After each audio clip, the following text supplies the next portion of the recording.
నమ శివాయ. ఆనందాలకు సంతోషాలకు నిలయమైన లక్ష్మీ నిలయం ఛానల్కు స్వాగతం, సుస్వాగతం. అందరూ ఎలా ఉన్నారండి? బాగున్నారా? ఈరోజైతే మరో మంచి విషయంతో మీ ముందుకైతే వచ్చేసా. ముందుగా అందరికీ ఒక విజ్ఞప్తి అండి. వీడియో కనుక నచ్చినట్లయితే, కంటెంట్ మీకు నచ్చింది అనిపిస్తే లైక్ చేసి షేర్ చేయండి. అలాగే కొత్తవారు ఎవరైనా నా ఛానల్ చూసినట్లయితే సబ్స్క్రైబ్ చేసుకోవడం మర్చిపోకండి. మరి ఇంకెందుకు ఆలస్యం, విషయంలోకి అయితే వెళ్ళిపోదామా? మరి నేనైతే పూజకు సంబంధించినవన్నీ కూడా, ఈ పూజలో పెట్టుకునేవన్నీ కూడా నేను ఈ విధంగా సర్దుతూ ఉంటాను. మీరు చూస్తూ ఉండండి. అలాగే చూస్తూ నేను చెప్పే విషయాన్ని కూడా వింటూ ఉండండి. ఇంకైతే విషయంలోకి వెళ్ళిపోదామా? ఆది దంపతులంటే మనకు పార్వతీ పరమేశ్వర్లే. వాళ్ళిద్దరూ ఒకరినొకరు అర్థం చేసుకోవటం, ఒకరిపై మరొకరికున్న ప్రేమ నేటి తరాలకి ఆదర్శమే. పెద్దలు కుదిర్చిన సీతారాముల కళ్యాణంలోనైనా, ప్రేమికులైన రుక్మిణి శ్రీకృష్ణుల వివాహంలోనైనా తొలి పూజలు అందుకుంది ఆ ఆది దంపతులేనంట. వారి దాంపత్యం ఎంత గొప్పదో అర్థం చేసుకోవచ్చు. భార్యాభర్తలుగానే కాదు, తల్లి తండ్రులుగాను గౌరీ శంకరులు మార్గదర్శకులే. సమాజహిత విషయాల్లోనూ సమన్వయంతో ముందుకు సాగారు. అప్పుడప్పుడు పొడచూపిన అభిప్రాయ భేదాలను కైలాసం గడప దాటనీయలేదు.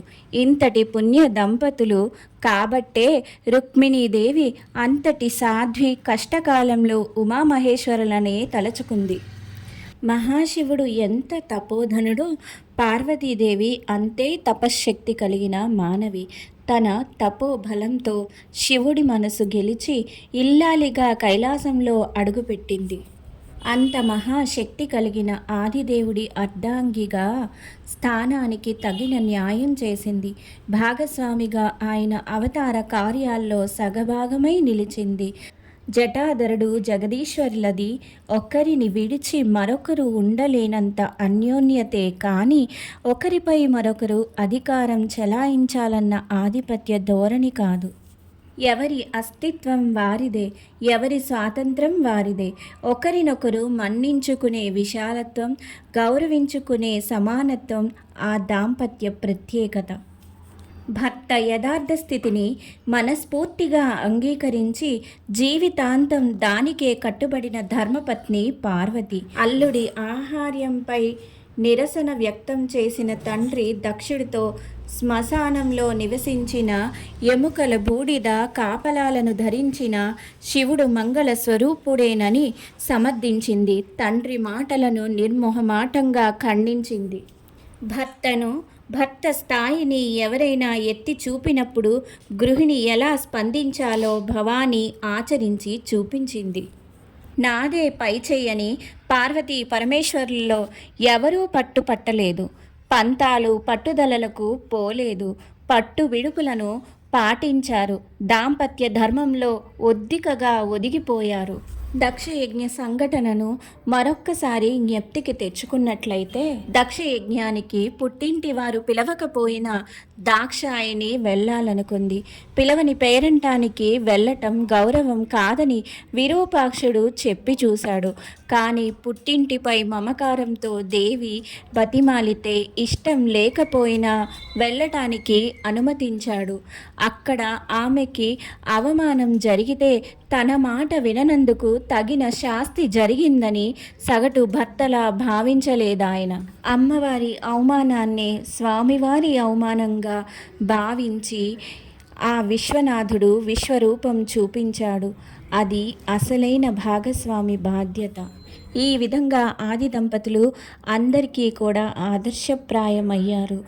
ఏ కళ్యాణంలోనైనా ముందుగా స్వామి అమ్మవార్లకు పూజలు జరిపిన తరువాతనే కళ్యాణ ఘట్టం మొదలవుతుంది. ఈ విధంగా ఆది దంపతులు కనుకనే గౌరీ శంకరులను ముందుగా పూజిస్తారు. ప్రతి ఒక్క కైంకర్యము కూడా స్వామి అమ్మవార్లకు ఎంతో శ్రద్ధ భక్తులతో చేసినట్లయితే ఆ స్వామి అమ్మవార్లు ఎప్పటికీ కూడా మనకు కోరిన కోర్కెలు నెరవేరుస్తారు. అమ్మవారు అన్నపూర్ణాదేవి. ఆ అన్నపూర్ణమ్మను ప్రార్థించి ఎప్పుడు కూడా కొలిచినట్లయితే అన్నానికి మనకు కొదవే ఉండదని చెప్తూ ఉంటారు. అమ్మవారి ప్రార్థనతో మాంగళ్య బలం మెరుగవుతుంది. జగములను ఏలే జగజ్జననిని ప్రార్థించి కొలిస్తే మనకు కావలసిన సంపదలకు కొదవే ఉండదు. ఎన్నో పురాణ కథనాల ప్రకారం ఎందరో స్త్రీమూర్తులు అమ్మవారిని ప్రార్థించి వారి మాంగళ్యాలను కాపాడుకున్నవారు ఎందరో ఎన్నో కథనాలు మనం పురాణాలలో వింటూ ఉన్నాం. అదేవిధంగా పరమేశ్వరుడు, ఆ పరమేశ్వరుని ప్రార్థించినట్లయితే సకల శుభాలు మనకి ఎప్పటికీ కలుగుతాయి. ఎందరో రాక్షసులు వారి తపోబలంతో ఆ పరమేశ్వరుణ్ణి మెప్పించిన వారెందరో ఉన్నారు. బోలా శంకరుడై రాక్షసుల తపశక్తికి మెచ్చి వారి కోర్కెలను నెరవేర్చారు. ఆది దంపతులైన ఆ పార్వతీ పరమేశ్వరులు ఇద్దరిది ఒకే మాట, ఒకే బాట, ఒకే పదం, ఇద్దరిది ఒక్కటే నడవడిక. ఆది దంపతులుగానే కాదు, గణపతిని, కుమారస్వామిని శక్తిమంతులుగా సమర్థులుగా తీర్చిదిద్దిన తల్లిదండ్రులుగాను పేరొందారు శివపార్వతులు.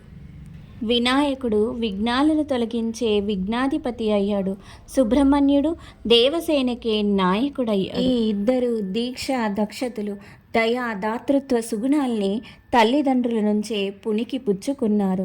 అంతేకాదు, సహజ వైరమున్న జీవుల్ని పార్వతీ పరమేశ్వర్లు తమ ప్రేమానురాగాలతో సమైక్యంగా ఉండేలా చూశారు. అభిప్రాయ భేదాలున్న వారిని ఆత్మీయతతో కలిపి ముందుకు నడిపించగలిగిన వారే అసలైన కుటుంబ పెద్దలని ఆ ఆది దంపతులు అక్షరాల ఆచరణలో చూపించారు. విన్నారు కదండి. ఈ విధంగా ఆది దంపతులు ఎంతో గొప్ప ఆదర్శ దంపతులుగా మనందరికీ కూడా ఆదర్శంగా నిలిచారు. అలాగే తల్లిదండ్రులుగా కూడా ఆదర్శంగా నిలిచిన ఆది దంపతులు ఆ పార్వతీ పరమేశ్వర తల్లిదండ్రులు ఏ విధంగా అయితే పిల్లల పట్ల శ్రద్ధ వహించాలి, ఏ విధంగా తల్లిదండ్రులుగా తీర్చిదిద్దే వైఖరి ఉండాలి అనేది మనం ఆ పార్వతీ పరమేశ్వరులను, అమ్మవారైన ఆ సీతమ్మ వారిని చూసి ఎన్నో నేర్చుకోవచ్చు. తల్లిదండ్రుల అందరి వైఖరి పిల్లల విషయంలో ఒకే విధమైన ఆలోచనతో ఉండాలి. పిల్లల భవిష్యత్తు కోసం ఎంతగానో తపించి వారి భవిష్యత్ తరాలకు వారు ఏ విధంగా ఉపయోగపడతారు అనే విధంగా తల్లిదండ్రులు ప్రతి ఒక్కరూ కూడా ఆలోచించాలి. ఈ విషయాలన్నీ కూడా మనం ఇదివరకు వీడియోలో మనం తెలుసుకున్నవే. అయితే పిల్లలు కూడా వారి వైఖరి తల్లిదండ్రుల విషయంలో ఏ విధంగా ఉంది, వారిని ఏ విధంగా అయితే మార్చుకోవాలి, మంచిగా వారి నడవడిక ఉండే విధంగా మనం ఏ విధంగా వారి నడవడికను మార్చాలి అనే ఒక దృక్పథం మనలో ఉండాలి. అలా వారు మారాలి అంటే కొన్ని విషయాలను మనం వారితో ఎప్పుడు కూడా మాట్లాడుతూ ఉండాలి. ఏ పిల్లలైనా సరే స్కూల్ నుంచి రాగానే అమ్మతో ఎక్కువగా చెప్తూ ఉంటారు. ప్రతి విషయాన్ని స్కూల్లో ఏది జరిగినా తల్లితోనే ముందుగా షేర్ చేసుకుంటారు. ఎందుకంటే ప్రతి పిల్లలకి కూడా తన తల్లే మొదటి ఫ్రెండ్. అలా మొదటి ఫ్రెండ్గా ఒక తల్లి తన పిల్లలతో ఉన్నట్లయితే పిల్లలు ప్రతి విషయాన్ని కూడా తల్లితో షేర్ చేసుకోవడానికి ముందుంటారు. పిల్లలను తీర్చిదిద్దే విషయంలో తండ్రిదే మొదటి పదం.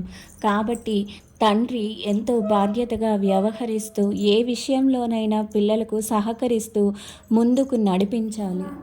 చాలా వరకు ఇప్పటి తరంలో ప్రతి తల్లిదండ్రులు తన పిల్లలకు సహకరిస్తున్నారు, ఖచ్చితంగా సహకరిస్తున్నారు. కాకపోతే ఇక్కడ మనం కొన్ని విషయాలను గమనించుకోవాలి. పిల్లలకు కోరికలు అనేవి ఖచ్చితంగా ఉంటాయి, కానీ వారు కోరిన కోరికలు తీర్చాలి. కానీ అది ఎంతవరకు అనేది ఒక ప్రశ్న. పిల్లలు మనల్ని ఏదైనా అడిగినప్పుడు, అంటే వారు ఆడుకునే వస్తువే కావచ్చు, లేదంటే ఇంట్లో ఉన్న వస్తువులైనా కావచ్చు, ఏ వస్తువు వారు అడిగినా కానీ దానికి సంబంధించి ఒక వివరణ వాళ్ళకి ఇచ్చిన తరువాతనే ఆ వస్తువుని వాళ్ళ చేతికి ఇవ్వడం మంచిదని నా ఉద్దేశం. ఇప్పటి రోజుల్లో తల్లిదండ్రులకు అన్నీ తెలుసు. కాకపోతే కొందరు తల్లిదండ్రులు చాలా వరకు పిల్లలు కోరింది కోరినట్లు ఇస్తున్నారు. కానీ వారు కోరుకునేది ఏంటి, అది ఎంతవరకు వాళ్ళకు ఉపయోగపడుతుంది అనే కోణంలో కూడా ప్రతి తల్లిదండ్రులు ఆలోచించి వారికి ఆ వస్తువులను కొని ఇస్తే మంచిది. ఇంతేనండి ఇవాల్టి వీడియో. మళ్ళీ మరో మంచి వీడియోలో కలుద్దాం.